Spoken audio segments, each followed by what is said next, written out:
Hello and welcome to another edition of Motor Cars Enthusiasts.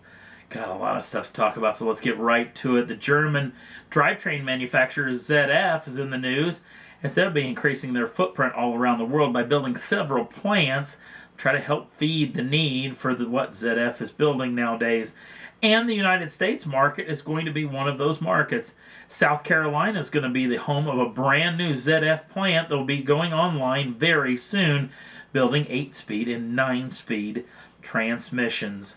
Next up on the list, Audi is in the news. The brand new RS7 gets official U.S. pricing.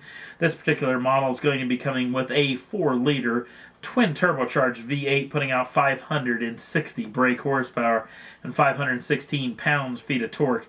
0 to 60 numbers are dispatched quickly in 3.7 seconds at 174 miles an hour top speed. You can also go up to the dynamic package, which actually brings this thing, the top speed limiter, up a little bit to 189 miles an hour. U.S. pricing on this particular machine comes in at $104,900 US dollars. Also, some other weird Audi news is they're showing off a small video that's teasing a brand new automobile that'll be coming soon, actually making its official debut August 23rd of 2013. If you want to jump on over to the Motor Cars Enthusiast Facebook page, we've got that video. Maybe you can pick out what exactly that machine is going to be. Next up on the list, sticking with Audi. Audi has been dominating the LMP1 class, which is the top of the line class for endurance road racing. Has won many events all over the world, including the biggest midsummer classic, which is Le Mans. Now, they've been picked at a couple of times by some other high-end manufacturers, including Bentley, who came in and had a very successful 2 or 3 year run, including the win of Le Mans. Also, Peugeot, the French manufacturer, came in and has had some decent pace, but hasn't really been able to hang with the Audis as of late. We know that Porsche is coming very, very soon, as they're developing an LMP1 project right now. Well, apparently another manufacturer is going to be coming in, maybe as early as 2015. Back to Le Mans for the first time since 1973. It's one of the most historic manufacturers in all of motorsports. It is Ferrari. Ferrari apparently has been already built an LMP1 machine and has been testing it all over the world. Now, we're hearing that the power plant for this vehicle may be that 1.6-liter turbocharged engine that's actually going to go in all Formula One cars when the next regulation change happens.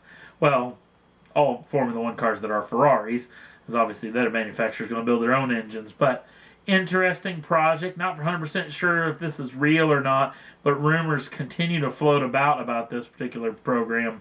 So it'll really be exciting. Maybe in a couple of years, Le Mans is going to be a huge brouhaha, a huge fight between a number of high-line manufacturers.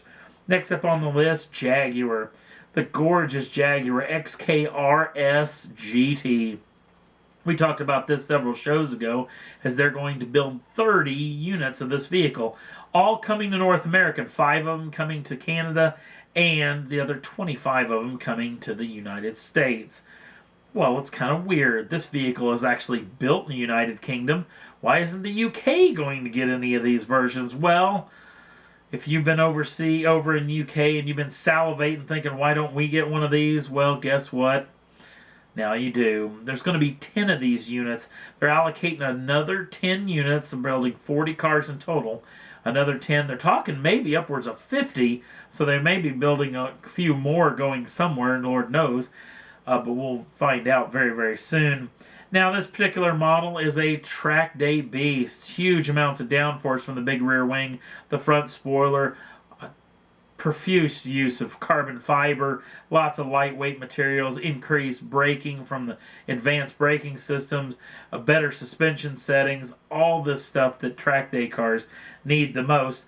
The vehicle will have the same 5-liter normally aspirated V8, putting out 542 brake horsepower and 480 pounds-feet of torque. 0 to 60 is dispatched in 3.9 seconds with a top speed of 186 miles an hour. And I have official UK pricing on the 10 models. You better get to your Jaguar dealership really quickly. 135,000 pounds sterling for this particular model. You better get to your Jag dealership really quickly if you want to get your hands on one of these. Speaking of limited edition, the Lamborghini Veneno concept that was actually now being built in a handful of selections. I think there's 10 of them being built or something like that. Well, if you liked this particular automobile but like that wind in your hair feel, yeah, I haven't had that wind in your hair feel for a long, long time. But if you have hair and you think, man, I really could use one of these, sure do like convertibles. Well, a Spyder version of this particular machine supposedly is in the works. Now, they're only going to build a handful of them, maybe another 10 of them or so.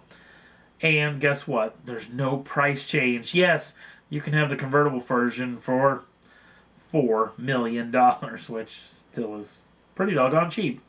Next up on the list, the Nissan GTR, the brand new Nismo edition, the Hot Rod edition, that's going to be coming very, very soon. In fact, November of 2013. Apparently, one of the engineers let it loose to Autocar that the advancements that they have made in this particular machine is going to mean 0 to 60 numbers. Now, 0 to 60 numbers on the present GTR, the 2013 GTR, are 2.6 seconds, which is only matched by the Bugatti Veyron, which has a lot more horsepower. But they're talking the Nismo GTR could be doing just a touch over 2 seconds, maybe as quick as 2 seconds flat, which is mind-boggling, especially the fact that this car weighs near 4,000 pounds. So we'll see in November if this is actually true, but if it is, sweet mercy. Next up on the list, you may remember this particular vehicle, 1979 Lotus Esprit S1. That was actually in the movie The Spy Who Loved Me, the James Bond film, where this was actually a submarine automobile. Apparently, this automobile was found in a storage unit back in 1989 by a fella, and he basically bought the storage unit for $100, thought he'd gotten gypped. The vehicle didn't have any wheels on it, was all beat up and dented up and whatnot, but the more research he did on it, the more looking into it he did, he found out it was one of the vehicles. Now, this vehicle wasn't actually a submarine, as most of the actual movement in the submarine parts of that particular film was actually done by a scale model, but a lot of the close-up shots, a lot of the, interior shots and whatnot were done in this particular automobile, so it's a pretty fancy automobile. If you've ever wanted to own this particular James Bond piece of movie history, it will be going up at an RM auction actually in London on September 9th of 2013. And they're talking that this thing may fetch somewhere around $1 million US. Now, it's a trick piece of kit. It's a pretty interesting little automobile, but it won't nearly match the actual automobile that has set the record, at least for Austin, for Aston Martin's, I guess you could say, most definitely, but definitely for the Bond franchise, which is this particular model, the 1964 Aston Martin that was in the movie Goldfinger. This vehicle fetched $4.6 million. Last up on the list, remember on that whole deal about Mazdas, a bunch of Mazdas MX-5s getting together? Well, Porsche did the same out in the Silverstone Grand Prix circuit. They had 1,208 911s show up. And right now on the Motorcars Enthusiast Facebook page, we got a video from Shemmy 150, which is pretty doggone interesting. And you better sit back if you want to check it out, because it's over 20 minutes long of nothing but 911s circulating that particular facility. So it's pretty doggone interesting and a big coup for Porsche, to say the least. And that's all there was that I thought was worth talking about. If you want to jump on over to that Facebook page, you can give us a like over there. The link's down in the show notes. Also, if you want to subscribe to the channel, you can do so at any time and get the first dibs on the brand new shows as soon as they come out. Thanks for watching, and we'll see you again real soon.